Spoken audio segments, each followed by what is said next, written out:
సైన్యములకధిపతియగు యెహోవా, నీ సేవకురాలనైన నాకు కలిగియున్న శ్రమను చూచి నీ సేవకురాలనైన నన్ను మరువక జ్ఞాపకము చేసుకొని నీ సేవకురాలనైన నాకు మగపిల్లను దయచేసిన ఎడల వాని తలమీదికి క్షౌరపు కత్తి ఎన్నటికీ రానియక వాడు బ్రతుకు దినములన్నిటను నేను వానిని యెహోవా వగు నీకు అప్పగింతునని మ్రొక్కుబడి చేసుకొనెను. చూసారా దేవుని వాక్యంలో సమస్య ఎదుర్కొంది. ఆ సమస్యలో భర్త వచ్చి ఎంకరేజ్ చేశాడు.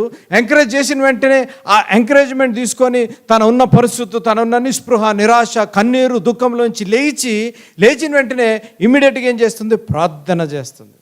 తమ్ముడు చెల్లు జాగ్రత్తగా ఉన్నారు. మీరు సమస్య వచ్చినప్పుడు మీ కుటుంబంలో, వివాహంలో, లేకపోతే నిజ జీవితంలో, ఆఫీసులో, విద్యలో, లేకపోతే పనిచేసే మీకు సమస్య వచ్చిన వెంటనే the first place where you need to go is you need to go in to prayer.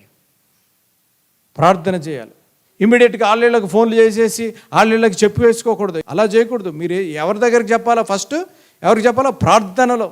You have to tell in the presence of the lord. దేవునితో హన్నా ఏ రీతిగా తన సమస్య ఎదుర్కొందో, తన హృదయంలో గాయమైంది, తన మనస్సులో గాయమైంది, తనను దూషించారు, తన అనలాని మాటలు అన్నారు, తనని తిట్టారు. ఏడుస్తూ దుఃఖములున్న హన్నా, ఎదుర్కొంటున్న హన్నా ఏం చేసింది అనగా లేచి, తనున్న పరిస్థితుల్లోంచి లేచి తను ఎక్కడికి వెళ్ళింది? దేవుని పాదముల దగ్గరికి వెళ్ళింది.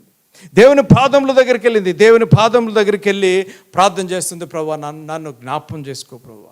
ప్రభువా, నా పరిస్థితిని జ్ఞాపకం చేసుకుని ఆయన, నేనున్న పరిస్థితి నీకు తెలుసు ప్రభువా, నా హృదయ గాయము నీకు తెలుసు ప్రభువా, నాకే కావాలో తెలుసు ప్రభువా, నన్ను ఒక్కసారి జ్ఞాపకం చేసుకుని ఆయన. ఎందుకు అనగా ఆయన మన ప్రార్థన ఆలకించే దేవుడు. నీ జీవితంలో ఎటువంటి సమస్య ఉన్నా, ఎటువంటి చిక్కులున్నా, ఎటువంటి బాధ ఉన్నా సరే, our God is a mighty God. There is no problem too big for God to serve. Amen, హల్లెలూయా.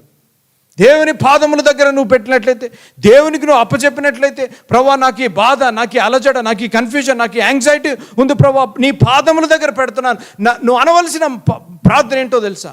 ప్రభువా, నేను నీ పాదం దగ్గర పెడుతున్నాను, నన్ను జ్ఞాపకం చేసుకో ప్రభువా. Lord remember. ఇక్కడ చూడండి, ఇక్కడ అన్న మాట, సైన్యములకు అధిపతి అయిన యెహోవా నన్ను జ్ఞాపకం. ఇంగ్లీష్లో ఉంది, your maid servant remember me and not forget your maid servant. ఎంత humble, she's humbling out self.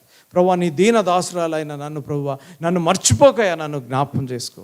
ఇంకో మాట నేను చెప్తున్నాను, నేను ఎప్పుడు ఈ మాట వాడుతుంటాను. ఆయన ఆలస్యం చేసే దేవుడు కానీ అలక్ష్యం చేసే దేవుడు కాదు. ఆమేన్. ఆయన ఆలస్యం అయినప్పటికీ కూడా, అమ్మ నా మాట జాగ్రత్తగా, నీ జీవితంలో నీ హృదయ వాంఛ ఆలస్యం అవుతుందేమో, వివాహంలో ఆలస్యము, బిడ్డల విషయంలో ఆలస్యము, ఇమిగ్రేషన్ ప్రాసెస్లో ఆలస్యము, లేకపోతే నీకున్న ఒక కొరత తీర్చుట్లో ఆలస్యం అవుతుందేమో. కానీ ఆలస్యం అయినప్పటికీ కూడా నిన్ను మర్చే దేవుడు కాదు. Our God is a God. Even if he delays, he will not forget. Our delays are leading us to decisions and the decision will lead to destiny. Amen. Our delays will lead us to destiny. ఆ process చాలా కష్టంగా ఉంటుంది. ఆ delay అయ్యే destiny వెళ్ళే వరకు ఆ ప్రాసెస్లో పెయిన్, ఆ ప్రాసెస్లో బాధ, ఆ ప్రాసెస్లో our faith will shrink, our faith will be tested.